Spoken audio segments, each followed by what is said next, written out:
اس حدیث وہ موطا امام مالک کس کی کتاب ہے؟ پورا نام بتا رہا ہوں، موطا امام مالک، یہ کس کی کتاب ہے؟ یہ تو ایسے پھر بھی نہیں بتا رہے یار آپ لوگ. یہ تو ایسے ہی ہو گیا جیسے ایک وہ تھا، ایک وہ بیٹھا ہوا تھا، وہ پہلے زمانے میں سیٹ چیلے، وہ تو نہیں گرو ہوتا تھا نا، اس کا ایک چیلا ہوتا تھا ہے چیلا. تو جو چیلا تھا نا وہ بڑا مالدار تھا، اور گرو کیا تھا؟ غریب بیچارہ، ظاہر ہے اس کا نوکر تھا.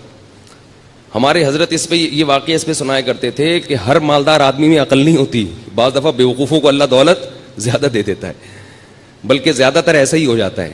ٹھیک ہے نا، اللہ اپنی قدرت دکھاتا ہے.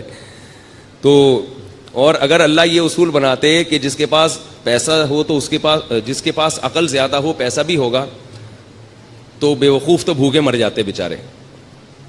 تو کیا ہے کہ عجیب حساب ہے کہ بعض دفعہ عقل بالکل نہیں ہوتی، پیسہ بہت ہوتا ہے. تو اس پہ حضرت یہ واقعہ سناتے تھے کہ وہ ایک چیلا تھا، بڑا مالدار تھا، اس کا ایک نوکر تھا.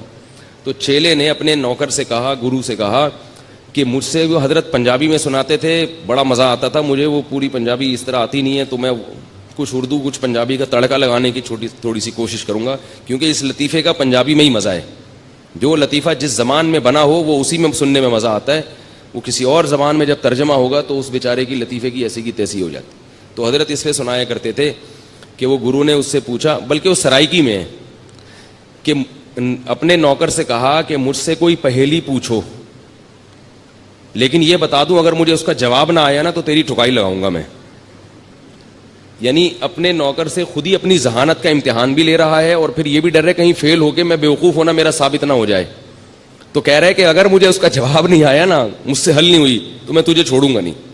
اب وہ بیچارہ پریشان، یہیں سے بیوقوفی شروع ہو گئی نا. اب وہ کہہ رہا ہے کہ یار سوچ کے کوئی ایسی پہیلی لے کر آؤ بہت ہی آسان ہو، بہت آسان ہو، جس کا جواب آ جائے. تو اب اس نے پہلی پوچھی کہ حضور بتاؤ کہ ایک جانور ہے تے پونچھ گھمیندی ہے. گھمیندی پنجابی کا لفظ ہے، سرائکی کا لفظ ہے، سرائکی ہے نا، تو سرائکی میں یہ لطیفہ. پونچھ گھمیندی ہے، چولہے کے گرد گھومتی ہے. یعنی ایک جانور ہے جو اکثر چولہے کے گرد گھومتا ہے اور دم ہلاتی ہے رہتی ہے، صحیح ہے نا.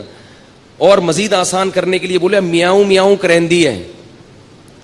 ٹھیک ہے، اب تو بات ہی حل ہو گئی نا. ایک جانور ہے جو گھر میں رہتا ہے، دم ہلاتا ہے اور اکثر چولہے کے گرد گھومتا ہے اور میاؤں میاؤں کرتا ہے. بوجھو کی ہے، بتاؤ بھائی کون سا جانور ہے. اب وہ سوچ میں پڑ گیا. اب وہ کیا ہو رہا ہے، سوچ. کافی دیر سوچنے کے بعد بولتا ہے ککیڑ، مرغا. اب یہ نوکر نے بولا میری تو آئی شامت، اگر میں بولوں غلط ہے. بڑا ہوشیار تھا. اس نوکر نے بولا حضور لگتا ہے کسی نے دسیا ہے، یہ اتنا مشکل پہیلی کا جو آپ جواب لے کر آئے ہو، یہ لگتا ہے کسی نے آپ کے کان میں چپکے سے بتایا ہے. بڑے فخر سے کہتا ہے اوئے عقل جی دوڑ ہے، عقل جی. یہ کیا ہے؟ عقل جی دوڑ ہے، عقل کی دوڑ ہے بھائی، کوئی بتا نہیں رہا ہم کو. تو میں آپ سے پوچھ رہا ہوں موطا امام مالک کس کی کتاب ہے؟ آپ کہہ رہے ہیں پتہ ہی نہیں. تو نام تو لے رہا ہوں امام مالک کی. یہ تو ایسے ہی ہو گیا جیسے ایک امتحان میں سوال آیا. پہلے محمد بن قاسم کا پورا تذکرہ تھا کہ اس نے ہندوستان پہ 17 حملے کیے اور یہ کیا اور وہ کیا. آخر میں بچوں سے سوالات تھے، کیونکہ وہ بچے اتنے نالائق تھے، آج کل جیسے اسکولوں کے ہوتے ہیں کہ وہ استاذ پیپر اتنا آسان بناتے ہیں پھر بھی پاس نہیں ہوتے. تو اب استاذ نے تنگ آ کے جو پیپر بنایا نا وہ یہ تھا. پہلا سوال تھا محمود غزنوی نے ہندوستان پہ 17 کیا کیے؟ محمود غزنوی نے ہندوستان پہ 17 کیا کیے؟ حملے کیے ظاہر ہے. دوسرا سوال یہ تھا محمود غزنوی نے کس ملک پہ 17 حملے کیے؟ یہ دوسرا سوال ہے. تیسرا سوال ہے کس شخص نے ہندوستان پہ 17 حملے کیے؟